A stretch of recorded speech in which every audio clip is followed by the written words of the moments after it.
Good afternoon, ladies and gentlemen.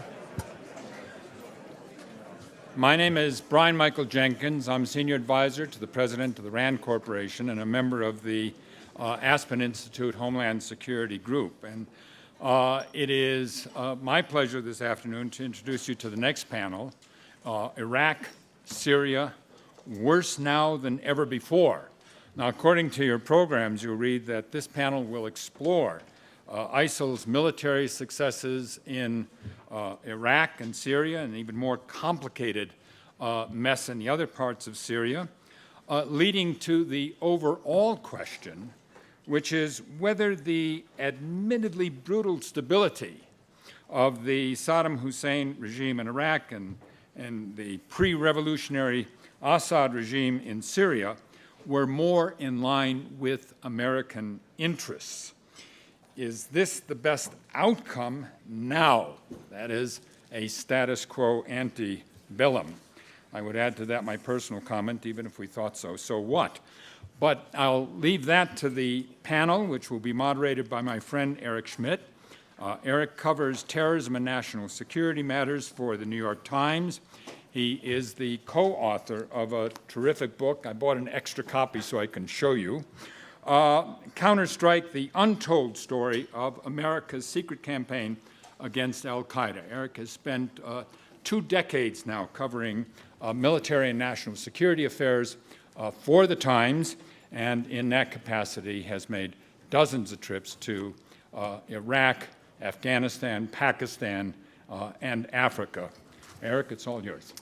Thank you very much, Brian. I want to thank the Aspen Security Forum for once again allowing me to host or moderate a panel up here. And it's a great panel. And we've saved the most uplifting news for this mid-afternoon, Iraq and Syria.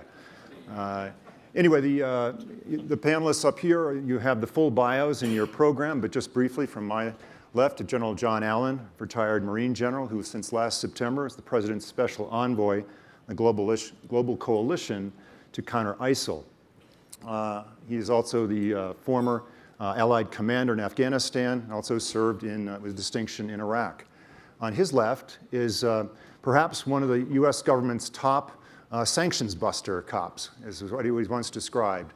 Probably knows more about countering terrorist finance than any Assistant Secretary of Treasury Daniel Glaser. And on the far left is Ambassador Lukman Faily, who is the current ambassador, Iraq's ambassador to Washington. He's been in that position for about 2 years now. He's formerly served as the Iraq's ambassador to Japan. And he's a marathon runner, as we learned yesterday.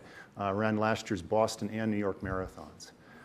And so I guess looking at this kind of topic, you really need to have that kind of duration doing this. I'm going to start, there was a lot of breaking news on this topic today. In a hearing in Washington, Senator John McCain declared that ISIS is winning. Defense Secretary Ash Carter was in Iraq today, and one of his spokesmen said it will be at least 1 to 8 weeks before the Iraqi forces outside of Ramadi that are currently doing shaping operations will be able to conduct the full offensive. So in many ways, I think it's a very difficult situation, clearly on the Iraq side, and in Syria.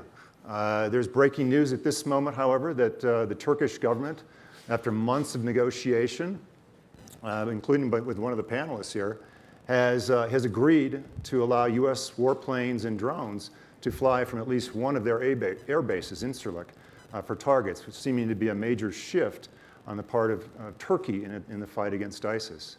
So, General Allen, I wanted to turn to you, since you've recently returned from a trip to Turkey and obviously have visited more than 30 capitals trying to enlist support against this coalition in your 10-month tenure. Where are we in this fight? And are things as gloomy as Senator McCain said today in Washington, or are there a few bright spots showing up? Well, first, Clark, thanks again for your patience in inviting me to a 3rd year in a row. It's great to be back here. It's great to be on a panel with 2 dear friends, and Eric, it's great to be with you today. Well, we just got back from Turkey. It was our 10th contact with them in a whole series of conversations that have been increasingly productive and increasingly fruitful. We're old friends with Turkey. We've been allies for a very long time. We're both faced with real crises here with regard to, I like to use the word Daesh. I don't use ISIL unless I have to. So we're both faced with a real crisis. And Turkey has for a very long time dealt with about a 1.5 to 2 million person refugee problem. They deserve a lot of credit for that. So we have seen the evolution of the conversation with Turkey take a very important turn of late, and I'll leave to Washington specific commentary on what the pieces of that are. But it is encouraging and it is important. But how soon could American warplanes begin flying those much shorter missions in the Iraqi Gulf? Great question, and I'll leave that to Washington to comment on. But if it all works out, then I think we'll all be pleased. To your specific point, a year ago today, we were facing the real possibility that Iraq was going to come apart. We were seeing the public execution of thousands, literally, about 1,700 or so recruits at Camp Spiker, Christians, Yazidis, others going under the knife. It was a really grim moment, and we weren't sure where this was going to go.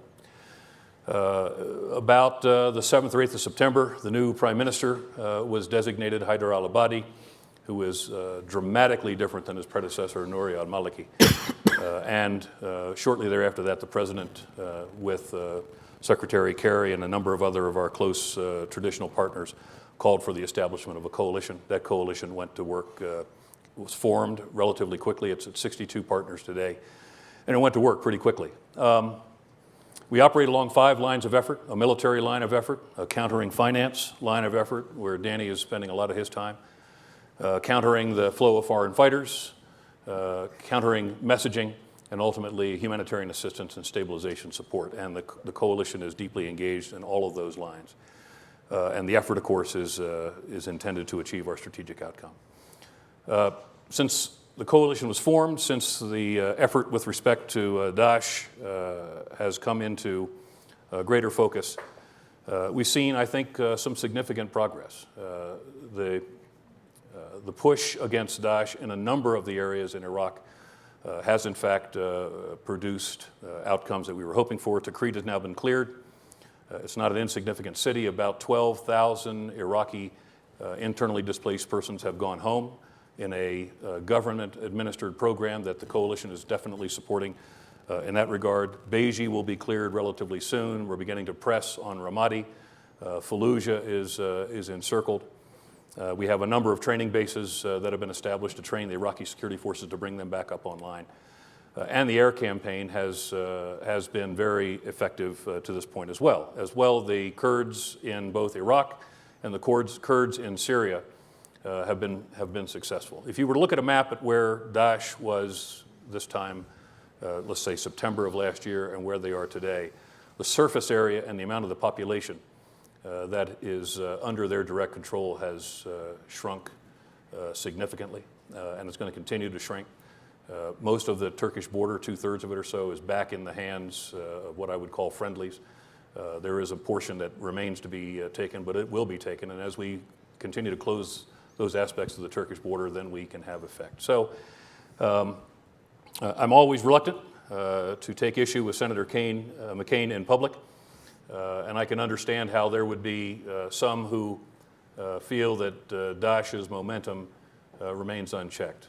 I do believe that Daesh's momentum has been checked strategically, operationally, and by and large tactically. But it isn't just a military campaign.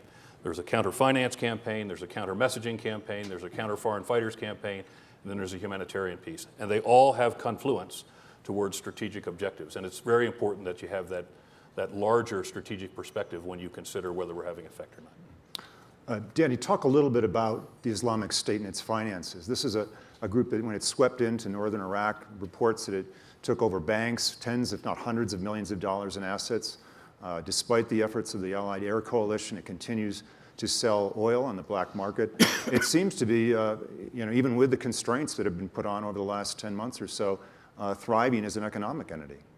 No, thanks, Eric. Thanks for the question. I should also start, as General Allen did, by by thanking the Aspen Institute for inviting me to this, and also to underscore what an honor it is to be here on this panel with these colleagues, and in particular General Allen. It's been an honor to serve under his leadership in this fight. What I thought I would do is just run down really quickly what ISIL's sources of revenue are, what we think their financial strength is, and then talk very, very briefly about our strategy to counter that. And as I've been listening to the panelists and previously, over the course of the day, a lot of people have been coming back to stress that ISIL really has presented us with a new set of challenges, a unique and new set of challenges. That's certainly the case with the financial aspects of fighting against ISIL. And I don't think we've ever seen a terrorist organization that had the ability to command, to draw from its own internal territory these kind of resources. There have been terrorist organizations in the past and currently that do control territory, Hamas in Gaza, Al-Shabaab in Somalia, but it's truly unprecedented, the resources that ISIL can derive just from the territory that they control. And let me run down some numbers on that. I think the most important source of revenue for ISIL right now, as Eric alluded to, is the money that was in the bank vaults that was there when ISIL took control of the territory, and in particular the bank vaults of the Central Bank of Iraq in Mosul, and the two big state-owned banks in Mosul. But there are 90 some odd private banks that had branches in ISIL-controlled territory. And when you add that all up, the numbers come somewhere between $500 million and maybe up to close to $1 billion. And that's just in the bank vaults to start with. Now, the good news is that that's non-renewable. So once they burn through that money, that's not money that will be available to them anymore, but it is money that they have at their disposal. Moving on from there, though, there are certainly renewable sources of wealth that they have.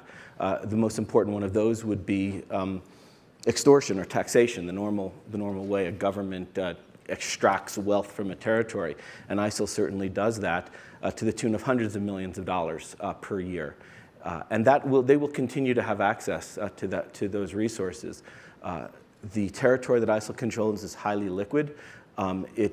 Cash continues to be infused into that territory, both in terms of the payment of salaries of government employees and just general commerce that continues to go on with respect to those territories. And ISIL stands to profit from taxing all of those sources of revenue, as I said, to the tune of hundreds of millions of dollars per year. And then the third most important source of revenue is the sale of oil. And again, there's been a lot of numbers thrown out, and I think all the numbers are soft, but I can say that we believe in a 1-month period earlier this year, ISIL made about $40 million in 1 month off of the sale of oil. So if you want to extrapolate that out, you get to about $500 million in the course of a year. And this is all internally generated.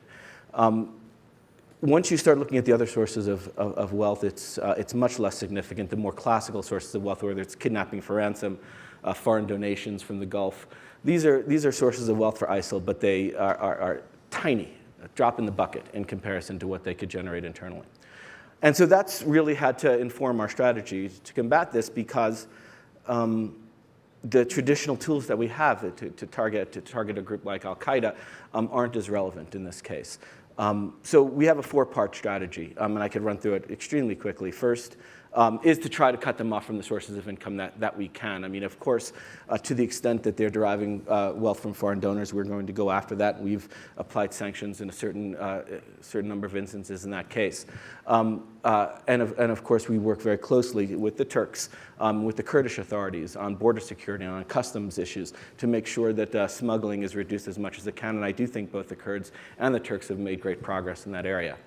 But really the most important element of our strategy, I think, is the second element, and that is isolating ISIL-controlled territory from the international financial system. The irony here is these are the types of methods we use with respect to when we want to apply broad economic pressure on foreign countries.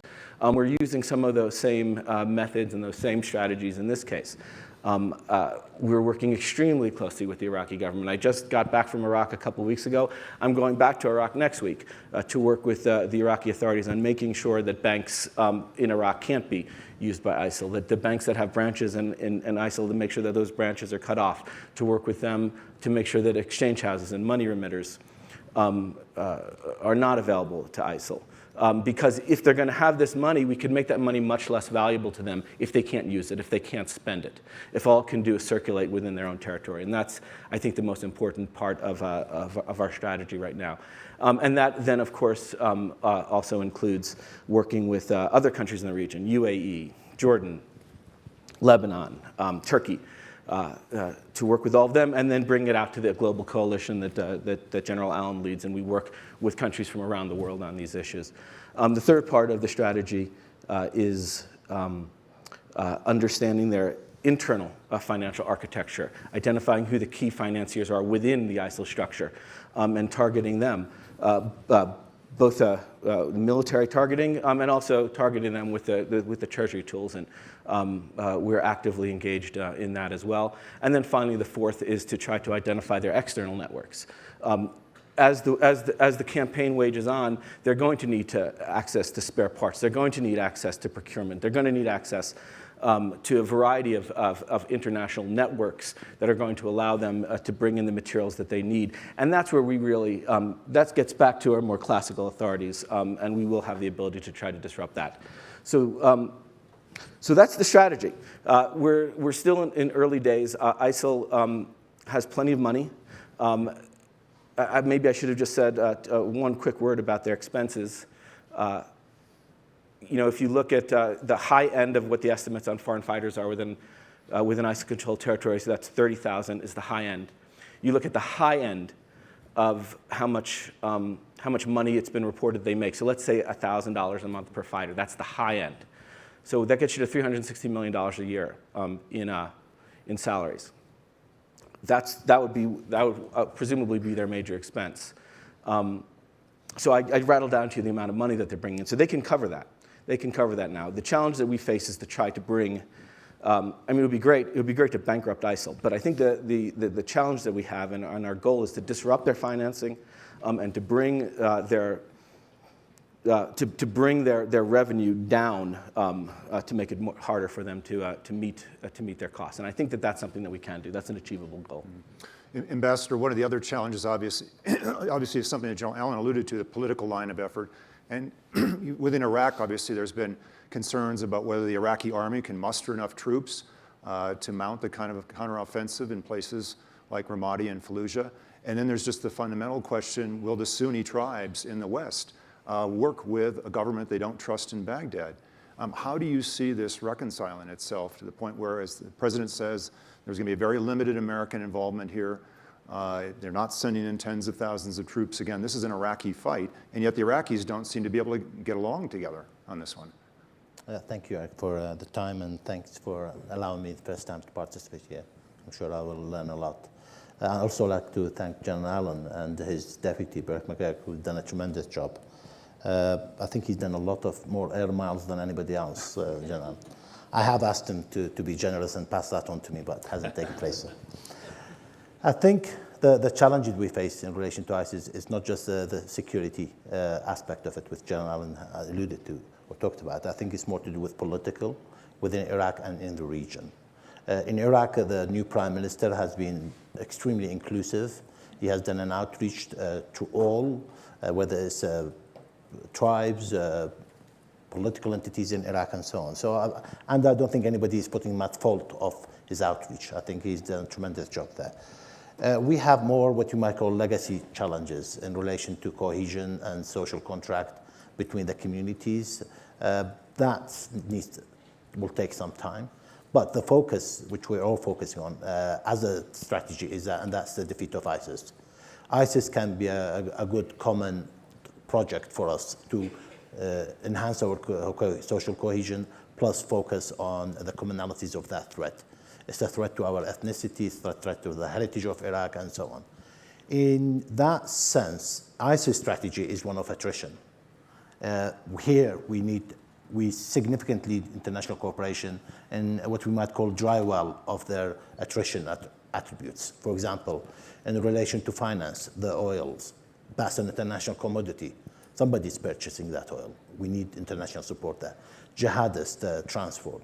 Here you have a clear UN Security Council resolutions 2170, 2199, which is a chapter 7, which is a binding law, talks about stop to the jihadists. Here our neighbors haven't really played their part, and we put them at fault at that. They need to play a better role, and they need to focus more on, have a sense of urgency in stopping the flow of jihadists. In relation to Twitter and others, here we need the US to play a significant role to help us with social media control. So my point is that this is international dimension. So we need what I might call sense of urgency internationally, and here the challenge General Allen faces is not small, and he needs tremendous support from all. The ideology aspect of it, that's takfiri aspects coming in from Friday summons in some of our Gulf neighbors, that has to push stop. So it's not so I think we have what you might call, Iraq is a fault line in that sense. We need to get our politics act together, and we're working hard on that. I don't think it's an issue of the will. We have had a tremendous fight against ISIS. We continue doing it. We have not asked the US for boots on the ground for a number of reasons. One of them is that we want to go through that painful process for our own sake, for our own long-term policies, and not have dependency on others. And to that effect, I don't think you can put the Iraqis as fault in relation to the will of fighting. They have been doing it tremendously. Every day now in Anbar, where it's the two fronts we have, which is Fallujah and Rumadi, we have that attrition war. We're continuing doing that. We will continue doing it, by the way. It's bleeding us. It's something we are not looking forward to, but we will continue to do it because we have no plan B. We cannot coexist with ISIS. What additional aid can the United States give you, whether it's military aid in the form of ground spotters who can help call in airstrikes, perhaps additional U.S. Special Forces? The good news is the U.S. have not given us any red lines, and we have not sought those red lines. It's more to do with operational needs and see how we can help. We understand the politics of Washington, and we will act accordingly. But what we have asking from the US and others is to push our neighbors to act and be responsible to the challenge. They mentally do get the challenge, but physically, changing their procedures, controlling their borders, putting a stop to the takfiris and so on, hasn't taken place. And here we have a question mark against the sense of urgency of others. General, you commanded in Anbar. You know the dynamics on the ground with the Sunni tribes and all. Is it possible for the Iraqis to pull this off in terms of putting together an Iraqi army that can go into these Sunni cities, not relying on these Shia militias that, as the reporting goes, will stay outside? And then secondly, going back to the Turkey issue, obviously the ISIS has been supported greatly by these foreign fighters that continue to go through the border of Turkey. What will this new announcement today mean in helping cut off that source of military support for ISIS on the ground? I spent a lot of time, as you know, with the tribes in 07 and 08, and it was the ability to organize the tribes and motivate them that ultimately was, I think, the principal and deciding factor in the defeat of al-Qaeda in that part of the war. I still have maintained close contact with many of the sheikhs, and they are very committed to the defeat of al-Qaeda, to the defeat of Daesh, and I think very importantly, while they in 07 and 08 were skeptical of the Maliki regime, from the governors that I have spoken to of the Sunni provinces to many of the sheikhs, they have seen a big difference between the sense of attitude from Baghdad and the attitude today. They do feel that a body is willing to support them. He has taken steps to support them. He's made it very clear that the training of the tribes, to include the opening of the new facility at Taqadum and Habaniya, is something that he supports. In fact, he issued a 5-point plan with the unanimous consent of the Council of Ministers, ultimately to take back Al-Anbar as the precursor to the efforts against Mosul. Why has it taken so long then to muster a credible Sunni force on the ground to supplement the Iraqi army? We have to understand that the Iraqi security forces took a heck of a beating, frankly, a year ago. And so reconstituting that force from top to bottom and building capacity back into that force through training, especially with focus on leadership, is going to take some time. Now, that said, they have been in battle. They have fought. They did clear Tikrit. And the hardest parts of the clearing of Tikrit was done by Iraqi security forces, what we would call the regular forces, where the Shia volunteers, the ones who answered to the fatwa from the Grand Ayatollah Ali al-Sistani, they were cordon forces. They prevented Daesh from reinforcing or Daesh from escaping. So they played a role as well. And so it's going to have to be a combination of our training the regular forces, empowering the tribes, and managing the role of the popular mobilization force, the Shia elements, in combination to achieve our military objectives. And many of those PMF elements, Eric, are scheduled with the intent of the Prime Minister to be the base elements for the National Guard brigades that will be formed over time. So these tribal elements that are being trained, about 1,800 or so in Al-Anbar, more every other week, those will be the base elements there and in other provinces of the National Guard brigades as they come along. So there will be a purpose for them over the long term. Meantime, ISIS continues to draw, by many accounts, 1,000 foreign fighters a month. Many have come through Turkey. What will this new deal that apparently is emerging today, how will that change this? Or will they just come in another way, in other forms? Well, I think they're always going to try to get in. And it is no secret that the principal avenue of approach into the region, not just to Syria but into Iraq as well, has been through the Turkish border. The Turks in the last year have really done taken a substantial effort to multiply the capacity of their no-entry list. It is well up over 10,000 now. They have worked and reached out to our European partners, many of whom are working the issue of their own foreign fighters. But we didn't perfect the process of sharing information and sharing intelligence until this emergency really exploded in our faces. And so what we have seen is much greater cooperation between our European partners and Turkey over the last year, and it's given Turkey the capacity to take greater action both inside Turkey and outside. The point that needs to be made is the first line of defense against foreign fighters entering Syria isn't the Turkish border. The first line of defense occurs back in the homelands, wherever they may be within the coalition. And this is preventive measures that are necessary, but also the legal measures taken for accountability that must be imposed as well. So stopping the foreign fighter flow or impeding the foreign fighter flow isn't what happens at the Turkish border. It's what happens back in the homelands, making every effort possible to deal with the issue of radicalization, countering violent extremism, and then the legal measures that are taken to make it difficult to move from source countries to transit countries. Secretary Glaser, you describe ISIS now as seemingly in pretty good financial shape. What did the U.S. government learn from the special operations raid in eastern Syria in May that either gives you even greater pause about this, what was maybe surprised you coming out of that, and what can you tell us about some of the things you've learned that may be able to exploit in general terms from that operation? You know, certainly that operation was quite important for us. And as I alluded to earlier, one of the most important things we're doing right now is simply gathering intelligence and collecting information. What was the basic knowledge about ISIS and its leadership before that raid, and how much did it improve your visibility into that? Well, I don't know about the basic knowledge about its leadership, but certainly it's been a real treasure trove of information for us on the financial side, and it's information that we're still combing through. Like what? What kind of things do you not know? Well, I can't get into the specifics of the information that we received, but Abu Sayyaf was an important financial figure, and that raid has given us insights that we are going to be putting to good use. But do you now see them as economically and financially a more credible opponent, adversary than, say, you did before? Our information is getting better and better.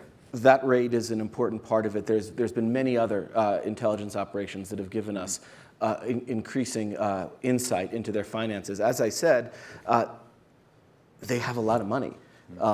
We knew that before the Abu Sayyaf raid. We know that even more after the Abu Sayyaf raid. They have a lot of money. But the more details we can get, the more individuals that we can understand who are involved, the more that we can understand their networks, the more we're going to be able to work with our Iraqi partners in particular on shutting those networks down. And that's something that we're quite interested in doing, that we're actively doing, and that our Iraqi partners are joining us in.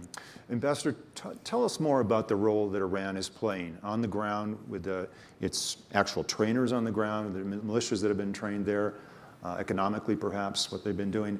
And then if you could, give us more of a regional perspective. We've been talking a lot about Iraq right now, but what's going on in Syria obviously has direct impact as things seem to be constricting for the Assad regime there, and as al-Nusra and Daesh increase their holds on the ground. I mean, Iraq is, people need to understand that the importance of the country is not just in relation to recent history. It's a fault line in relation to nationality, Arabs versus non-Arabs. It's a fault line in relation to ethnicity, main Shia center, fault line in relation to oil countries versus none, the geography of Iraq in itself, the history of cradle of civilization. Though these are all factors historically played a role and which will continue a role for Iraq to be an important. In relation to Iran, it also sees that the threat of ISIS is a threat to its known national security, whether it's the Shia shrines, whether it's the borders. The ISIS at the time, last year, they were 40 kilometers away from their borders. And their approach to it was that more or less to have what I might call an open check with Iraq. What do you need? And they offered us literally anything we wanted, troops and everything else, Air Force usage and everything else. And we've been very sort of what you might call controllable in what we can use, what we have with all countries, because we think this is primarily an Iraqi-driven project. We need support from others. We cannot do without the support, but at the same time, we need to go through that painful process. That relationship has given many in Washington pause. How is this relationship? That's the Washington problem, not an Iraqi problem. Okay, but how do they, on the ground, how do they deconflict? We have Iranian or Iranian-backed forces. Actually, I don't think, I'm yet to find any single incident over the last year where the US and the Iranian have said we have problems with each other. Well, that's because we in Iraq have been careful in how do we deal with that, manage that relationship. Extremely nuances. We understand the extreme nuances of that, and we have not asked both parties to be in conflict in relation to Iraq. But is there an operations center? What you might call a commonalities. No, I don't think there's an operational center, common operational center. We have a common operational center with the United States, very significant, and with the allies in Baghdad and in the KRG region, and that's a very important center for us. We have what you might, in the Iranian sense, is that they have been more forward positions. Very few advisors, if you compare them to the US. Less than 200 in comparison to 3,000 US. So 200 Iranian advisors on the ground? But the problem is not that. The problem is that they are literally at the front. They are literally advising us at the front. So unlike the Americans who are back in the headquarters, Iranians are right on the ground. Yes, they have different techniques, they have different experience, and so on. To that effect, we could see commonalities. But as far as the politics is concerned, we are extremely careful not to make parties, because we need others. By the way, yesterday there was a report in Belgium talking about their support. We may not need the Belgian military support, but we need the political support. So in that thought, we have done an outreach to all, and we said we need all parties to help us. We see a common threat we have a common threat with other countries, including Iran, in the sense of ISIS. And as much as we can get help to that effect, we have no psychological obstacle to the support of any country in our fight, including Iran.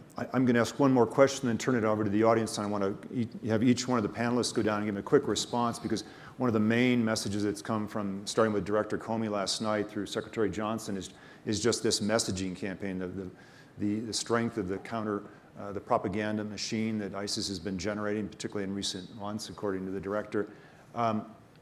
General Allen, you've said this can't be a message that is an American message. Ambassador, I'm sure you've been working hard with your colleagues in Baghdad on this. Let's start with you at this time. What's going on in Iraq, or working within Arab countries in the Gulf to try and combat this message, where presumably you can, or at least governmental or non-governmental organizations may have more credibility? I think the messaging, the primary message we are talking about is that ISIS is a cancer in our body. We need to get rid of it in all methods, whether chemotherapy or other radiation required for it. And we need to deal fast with it. So that's the key message, is this foreign entity should not hijack the Sunni brand, it should not hijack Islamic brand, and certainly it should not be perceived as what you might call international jihadist tourism in sense of Iraq, Syria, or any other country. To that effect, I think people now do not see, let me call it, do not see the trendiness of ISIS. They don't see it? No. Overall people, population-wise, no. However, I mean, Greg talked about Daniel talked about the richness of them. You don't need to be very rich to be destructive. You don't, because they do not maintain a state. So therefore, salaries and everything else, they do not pay that. And to that effect, you do have a significant destruction force, true. But do they hijack the majority? No. Do we have a silent majority? Yes. We need to make them more awakened and more vocal in the fight against ISIS. Well, Secretary Glaser, it sounds like they've got the money to spend, money to burn. They're attracting not just the classic foreign fighters that al-Qaeda did, but families with women and children coming in, being part of this almost a settlement campaign, if you will. How do you combat that in a counter-messaging standpoint?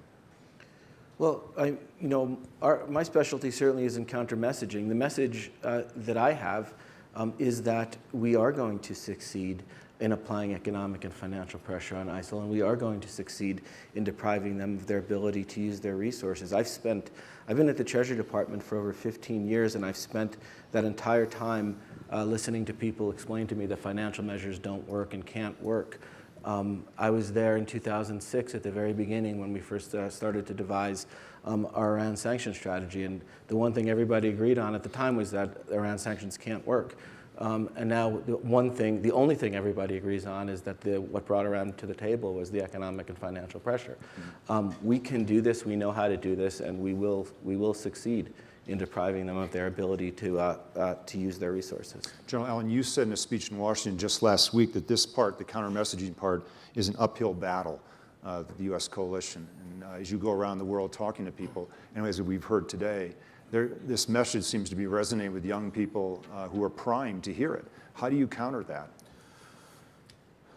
We're constantly looking at the whole messaging strategy.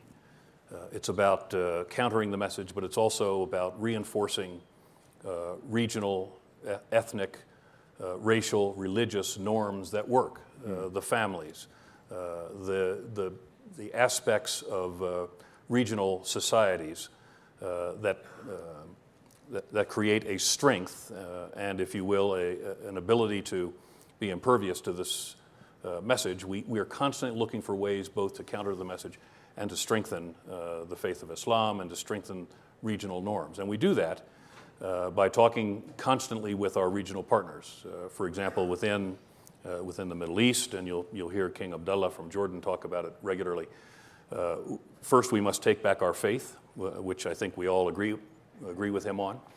But he also has been very clear in saying that in the Middle East, the counter-messaging and the importance of the messaging must have an Arab face and a Muslim voice.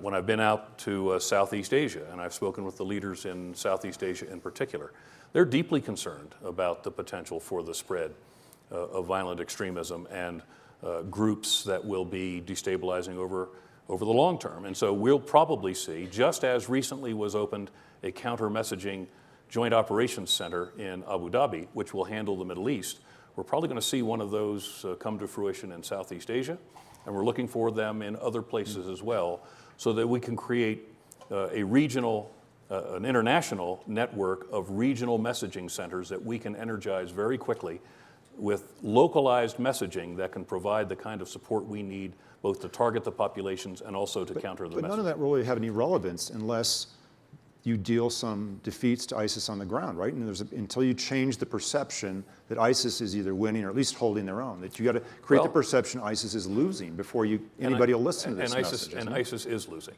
And when you listen closely to their tactical communications, They've got problems with their morale right now. Not long after they burned Captain Kasaspa, a number of ISIL foreign fighters rebelled against that kind of brutality, and they were summarily executed by the central government, the central element within Daesh. There was, during the period of time of Kobani, a moment in the campaign when everyone said that we were going to lose that and it was going to be a great victory for Daesh. Daesh impaled itself on the defenses of Kobani, and if you listen to the telephone and tactical traffic, they were terrified about being sent to Kobani because they knew there was only one outcome for them, and that was either to be killed by the defenders or be killed by coalition air. And recent activities along the border in Syria have rendered other similar, very clear messages that there are many places within the Daesh infrastructure where the morale is not good. And as we begin to strangle the defenses or the finances, as it becomes more difficult to sustain their operations and to pay their fighters, that's going to create additional morale problems. Okay, real quick follow from the ambassador. Just to follow on to what General Allen talked about, in relation to mainstream Islam, it's losing the battle. I don't think that's the main mainstream Islam in the sense of countries and population. In the sense of focused messaging, that's an issue which we all have to work on to make sure that the vulnerable people are not attracted to it. That's a global message. That's a global effort we have to put in. I think the other aspect of it is, in a sense of Iraq, that's more manageable and there's a coalition focus on it. Syria is a totally different issue. That until Syria is more or less addressed, then unfortunately the brand of ISIS will not diminish. Okay, I'm going to turn it over now to questions from you. Please stand if you could, identify yourselves, and I'll take your questions right down here. Chris.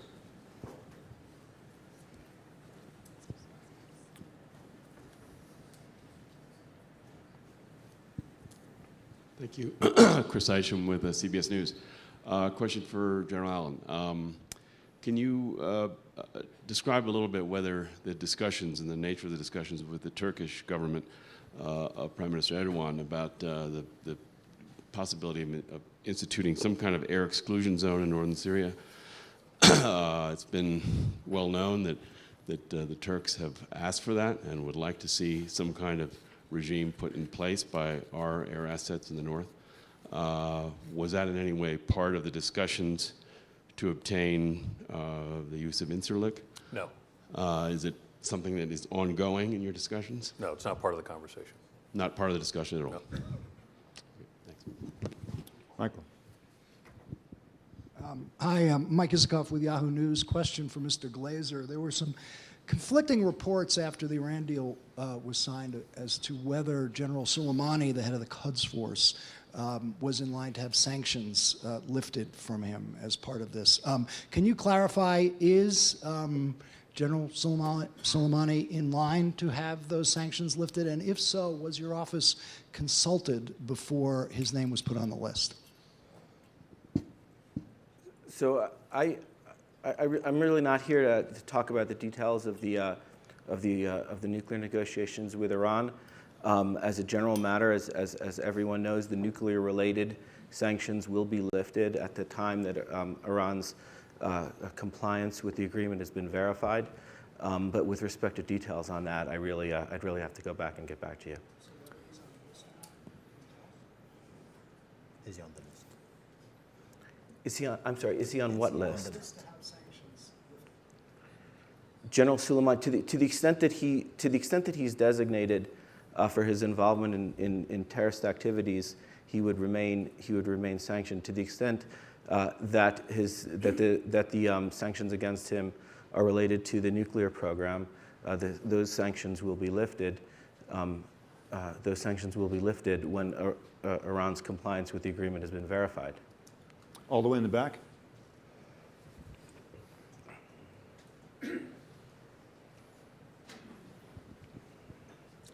Plato Fufus. I'd like to have a question to the ambassador. Mr. Ambassador, what is Iraq? Is it Sunni? Is it Shiite? Or is it a group of nationalists as a result of Sykes-Picot that have banded together to form a new country? Where is it going from here, and how do you see it today? Okay. This is geopolitics or history?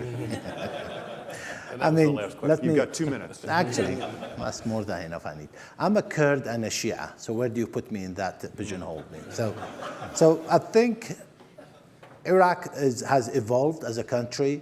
2003 has given us a new focus, a different project based on democracy, liberalism, market economy, and so on.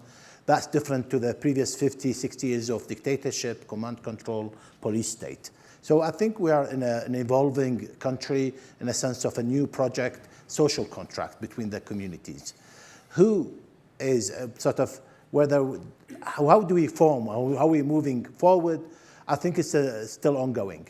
It's up to us communities how much we want to have what I might call interdependencies internally to strengthen not just the issue of identity, but the issue of interest and the issue of prosperity of that country. It faces challenges the region itself faces, so it's not unique to Iraq. It's up to us Iraqis to do something about it. International support is required. The shape of has taken place after the post-Arab Spring is taking effect across all regions. To that effect, I think it's in our hand what we can do about it. Does a country exist, has got an identity? Yes. It's up to us to define that identity moving forward. Thank you. Over here in the corner. Elmar Tiverson, ZDF German TV. Some European countries are trying a new approach. Additionally, Denmark, for example, is focusing on foreign fighters who are returning to their country, trying to find those who might be disillusioned and would be acting as advocates against Daesh. And that is a very strong and powerful message, as we saw last week on German TV when one returned fighter actually said, this has nothing to do with Islam. This is just a pure slaughter of women and children. So I was wondering, General Allen, is that an approach that we should pursue in the future? It absolutely is, and it's been something that we've spent a lot of time looking at. When foreign fighters come home, and they're going to come home one way or the other, when foreign fighters come home, how we deal with them is going to be very important. The idea of a single sanction solution, which is long-term detention or imprisonment, is probably not going to end up delivering us all where we want to be. And what we have discovered, Denmark, in fact, is a leader in this area. There are other European states that have as well. Saudi Arabia has, with the Ben Nayef Center, has been a leader in this. But the country that I have spent a good bit of time studying of late has been Singapore, which is one of the key members of the coalition. And they have an active de-radicalization program for the foreign fighters that they have either arrested or have come home, with the intention ultimately of not permitting long-term detention or imprisonment to be the single sanction outcome of someone returning. And the reason for that is if you view the dealing with foreign fighters in a circular way rather than a linear way, if dealing with foreign fighters begins at the point of radicalization, whether it's the social media or it's the imam or it's the family, you can have a very powerful effect upon that moment of radicalization by recruiting the foreign fighters, de-radicalizing them, rehabilitating them, reintegrating them, so that their voices are prominent in the process at the front end of the establishment or the development of foreign fighters. The two most important voices that we have heard in this process, and it's something we're watching very closely within the coalition and encouraging states to adapt in their own way rehabilitation processes, has been the foreign fighter who was disillusioned and he was able to survive to get home, is able to tell the message of the horror. This isn't an Islamic utopia. This is just a nightmare being part of Daesh. So the one voice, the rehabilitated foreign fighter, is very powerful. The other voice that's very powerful in impeding or preventing radicalization is the mother of a family that has given up someone to be a foreign fighter, and they're gone and they're either they've lost complete contact with them, or they're gone and they've been killed, or they've come back and they're in long-term detention. So those two factors are very important in de-radicalization and preventive measures at the front end of the potential for production of foreign fighters. We're watching it very closely, and we think it's an important dimension of how the coalition can get at this. In the yellow.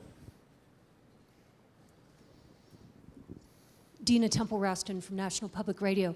Following on this gentleman's question and your point about morale, a couple of months ago we heard that ISIS had decreed that truck drivers weren't to pick up any fighters along the road because they were concerned that lots of people were deserting. Are you seeing any sort of uptick in desertion from some of the fighters who were there? We are. The reporting is very sketchy, though, but the reporting, the sense of a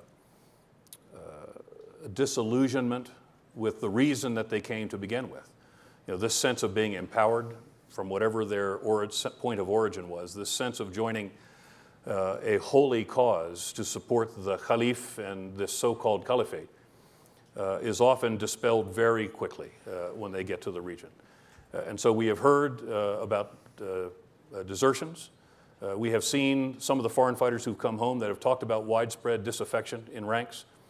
But even with those reports, we've also heard pretty significant reporting about Daesh summarily executing elements of the foreign fighter community that display any willingness to take a path apart from the Caliph, the Caliphate, or the Daesh internal regulations. And so the sense that they're a monolith, the sense that they're a juggernaut, the sense that they're inevitable, all of that's far from the truth. In fact, it's nowhere near the truth. Right here in the middle.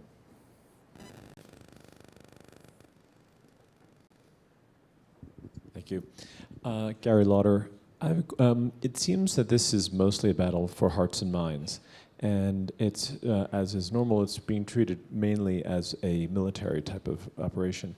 So the question is, to what extent has or should our government be trying to win the hearts and minds insofar as, for example, what's going on within the Mideast is a perfect example of why there should be a separation of mosque and state. And the fact that Shia and Sunnis are fighting within what's happening within Egypt, every country proves the point that the mixture of religion and statehood is a really, really bad idea. And so, Sir, can you get to your question? We're almost out of time. So the question is, to what billions are spent on the military, very little for public diplomacy. Can you comment on what you think should be done in that area? Mr. Ambassador, why don't you try that one? I mean, there is a military side in the sense of not giving ISIS or Daesh a breathing space and ability to have control and be on the offensive. To that effect, Iraq, Syria, and other areas requires international focus on the military side. That's inevitable. Daesh has its own, with itself, has its own destruction. However, until that moment, the trail of destruction in relation to ethnicity, identity, heritage, and others, the culture of violence it creates, that's a threat. It's not that Daesh in itself will flourish. No, it has its own destruction, but it will take a lot of damage with itself. As far as the try to contain the problem within the Middle East, I don't think it's just the sectarian aspect of it. What you see in Libya has nothing to do with Sunni versus Shia. It's internal. What you saw in relation to the jihadists who tried to go to France or Belgium or others, that wasn't the Sunni Shia aspect of it. It's more of a disillusionment, which we need to focus on. To that effect, I think the United States should not lead the message, the anti-Islamic messaging, in a sense. It needs to facilitate, help, and bring parties together. It's the Islamic countries, scholars, whether it's in Egypt, in Azhar, or Najaf, or in Saudi Arabia and others, to pass a message of alienation for Daesh as an ideology. That's an Islamic obligation. I don't think you can go and separate the state from the change from the state aspect of it or the mosque in our region. That's too deeply rooted, and it will be I would say, a futile project to work on that. However, for the state to have rule of law, respect of internationals, understanding what it is to have a nation-state concept and adhere to that, that's a clear message we have to work on that. That's our obligation. That's a great note to end on. I want to thank all the panelists and thank the audience for great questions. Thanks again.